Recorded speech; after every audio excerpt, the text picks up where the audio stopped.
Salut à tous et bienvenue dans le meilleur de Batman. On continue à faire le tour de ces 10 tomes à 4,90 par Urban Comics autour de ce qu'ils appellent le meilleur de Batman, leur propre sélection autour des meilleurs titres de Batman.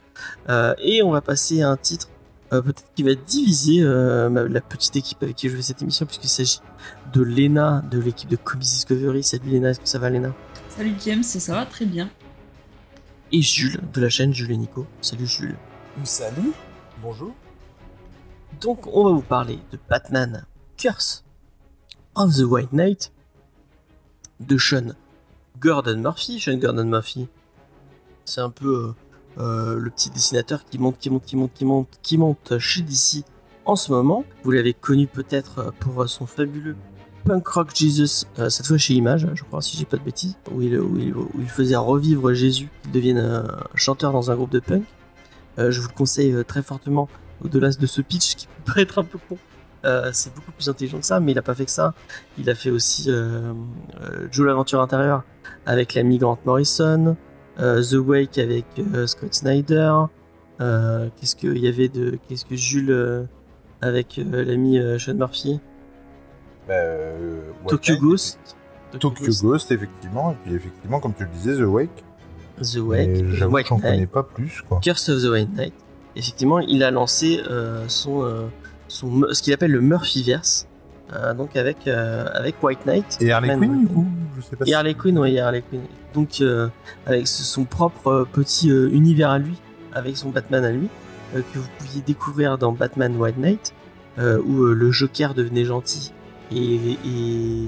enfin gentil avec des gros guillemets.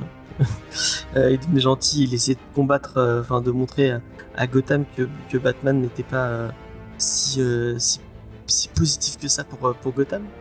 Enfin, bref, vous le découvrirez en lisant le bouquin. Et là, après le Joker et Harley Quinn, il va s'attaquer à un nouveau vilain.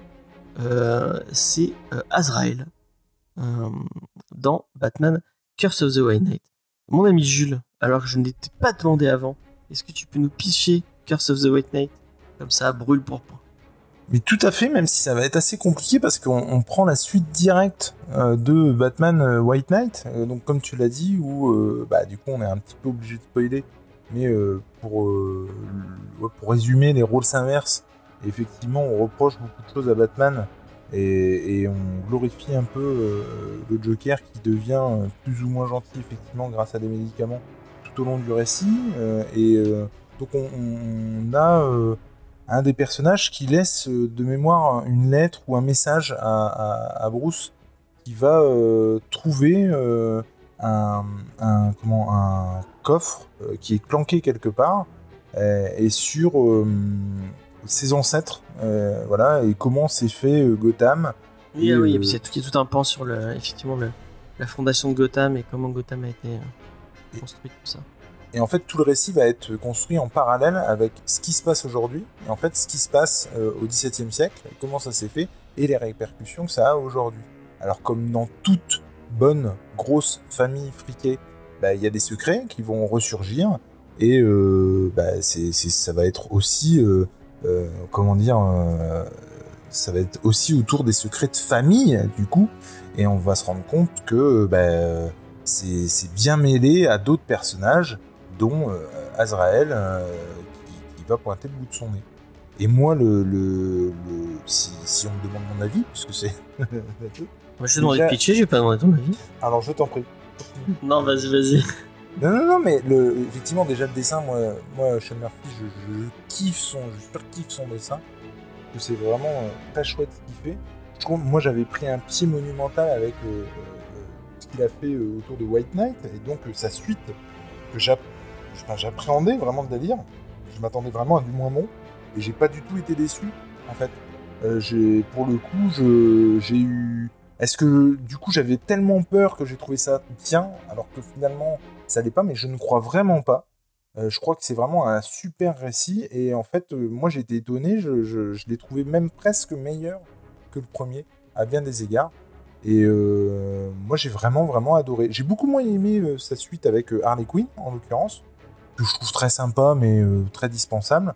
En revanche, c'est pas du tout une porte d'entrée comme peut l'être par exemple Batman année 1 dont on a parlé l'autre fois, Le premier est très référencé, donc White Knight est très référencé, mais on peut le lire tout à fait sans avoir les tenants et les aboutissants du reste et ne pas avoir toutes les refs. Autant celui-là, si t'as pas lu White Knight, c'est chaud d'aller se mettre dedans, quoi. Et du coup, je trouve ça bête de s'engouffrer dedans. Donc, ceux qui n'ont pas lu White Knight, fuyez ce titre. Ceux qui l'ont lu et qui n'ont pas encore lu Curse of White Knight, c'est vraiment l'occasion de se faire un super titre pas cher. Alors moi c'est un peu ce que je reproche, je trouve que c'est pas un titre accessible du tout. Mais bon, il l'avait déjà édité White Knight dans l'édition d'avant, si je me dis pas de bêtises. Ah bon ouais. Parce que j'allais demander pourquoi avoir édité celui-là et pas l'autre. Bon, s'il a été dans la collection d'avant, il l'était avant. Donc effectivement, c'est pas du tout accessible si vous avez pas lu White Knight. Vous allez louper pas mal de trucs du récit. Et moi, un des trucs qui, bon, ça me dérange pas, mais je trouve que Sean Murphy et c'est un bon auteur. Mais moi, je trouve que si on devait juger le dessin ou le scénario, moi je trouve qu'il est meilleur en dessin parce que effectivement il dessine très très très très bien. Je suis très très fan de son style. C'est vraiment un dessinateur super talentueux. Je trouve un peu moins, je trouve pas. C'est un peu un comics qui est vachement mis en avant par la communauté de lecteurs de comics, alors que je trouve déjà White Knight n'était pas oufissime. Et je trouve Curse of the White Knight, c'est sympa, mais ça n'est pas l'immanquable. On est très loin de Batman année 1 ou Dark Knight ou même Arkham Asylum. J'ai préféré Arkham Asylum à Batman Curse of the White Knight, quoi. L'intérêt, enfin un truc qui est cool avec et qui est encore plus cool avec Sean Murphy, c'est de le lire en noir et blanc. Ah, ça c'est clair. Même si je suis très fan de ce que fait Matt Hollingsworth, qui est son coloriste attitré. Moi, j'avais acheté White Knight en noir et blanc. J'avais acheté Tokyo Ghost en noir et blanc. Et effectivement, en noir et blanc, c'est quand même beaucoup plus. Enfin, tu t'éclates beaucoup plus à le lire. Et si c'est le dessin, parce que moi, je trouve que vraiment, c'est le dessin qui est un de ses atouts majeurs. Autant le lire dans des fins. Là, vous l'avez dans une édition qui est, bon, certes, elle est pas dégueu. Hein, ça reste quand même un format assez gros. Les pages le papier est sympa et tout. Mais c'est une édition à 4,90 quoi. C'est pas un deluxe on est loin de l'artiste édition, quoi.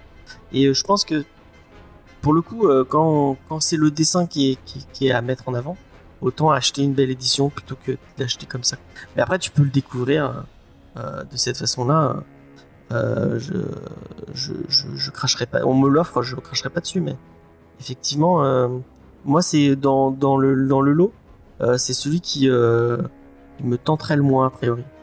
Léna, qu'est-ce que t'as pensé toi de Curse of the White Knight? Eh bien moi déjà j'ai pas lu White Knight. Alors ça complique un peu la tâche. Alors c'est vrai qu'au début, alors je sais pas justement, juste ça va être l'occasion d'y répondre si tu l'as acheté, mais au début de l'édition que j'ai lue, il y a un résumé qui resitue l'histoire, un résumé de White Knight, et qui resitue un peu l'histoire et qui explique ce qui s'est passé auparavant. Est-ce que c'est le cas dans cette édition-là ou pas? Alors, en l'occurrence, j'ai pas acheté Curse of White Knight dans cette édition. Mais je croyais que tu venais de dire, je l'ai acheté en couleur. Ah non, White Knight. Non, d'accord, le White Knight. Bon, alors du coup, tu ne répondras pas à la question. Mais en tout cas, moi, du coup, ça m'a permis de resituer et d'être en mesure quand même d'aborder le titre et de comprendre. Après, tu connais bien l'univers de Batman. Voilà, donc je suis familière de l'univers de Batman, donc après avoir expliqué 3 petits trucs, notamment sur le Joker, tu arrives à rentrer dans le récit, quoi. Alors, le dessin, je trouve que c'est très cool, mais encore une fois, c'est pas un titre que je trouve très facile d'accès. Et du coup, j'ai eu un peu de mal à rentrer dans l'histoire. J'ai trouvé qu'il y avait des choses très intéressantes, d'avoir ce parallèle entre 2 époques. Ça, j'ai trouvé ça plutôt cool. Mais c'est pas un récit qui restera marquant pour moi en tout cas. Et peut-être qu'il faudra que je lise White Knight et que je relise celui-là, peut-être pour être plus en mesure de l'apprécier. Par exemple, tout ce qui est la relation, et je prendrai juste ça comme exemple, là, tout ce qui est relation entre le Joker, Jack Napier et Harley Quinn, elle est vraiment développée dans le premier tome, et du coup le deuxième c'est une suite et une échéance par rapport à ça. Et du coup, c'est vraiment bête du coup de se dispenser de tout ce qui a été construit dans le premier pour le coup. Donc bah merci. Donc vous l'aurez compris, on est un peu plus mitigé sur ce titre-là. Mais bon, si vous le trouvez génialissime et que Sean Murphy est votre dieu, bah dites-le nous en commentaire. Et dites-nous pourquoi. Et pourquoi on aurait tort selon vous. Tous les avis sont bons à prendre. En tout cas, moi je ne peux que vous pousser à aller regarder la chaîne de Jules et Nico. Vous avez pas fait Curse of the White Knight, je crois, Eh bien non, je crois qu'on a fait que White Knight en rencontre du deuxième type, puisqu'on a une émission qui s'appelle comme ça. Mais je crois pas effectivement qu'on ait fait Curse of White Knight, ou alors pendant un live du mois. C'est possible, mais même ça, j'en suis pas persuadé, effectivement. Jules ne sait plus les titres qu'il fait. Ouais, il en fait tellement. Et donc vous retrouvez aussi Léna dans Comics Discovery tous les mardis sur Twitch, où on vous parle d'un comics. Voilà. Vous la retrouvez aussi dans Geek en série, où on parle de séries télé. On se donne rendez-vous pour les... Il ne reste plus que les deux bouquins à vous parler, et on aura fini cette sélection des 10 comics, le meilleur de Batman. Allez, à la prochaine. Ciao. Bye.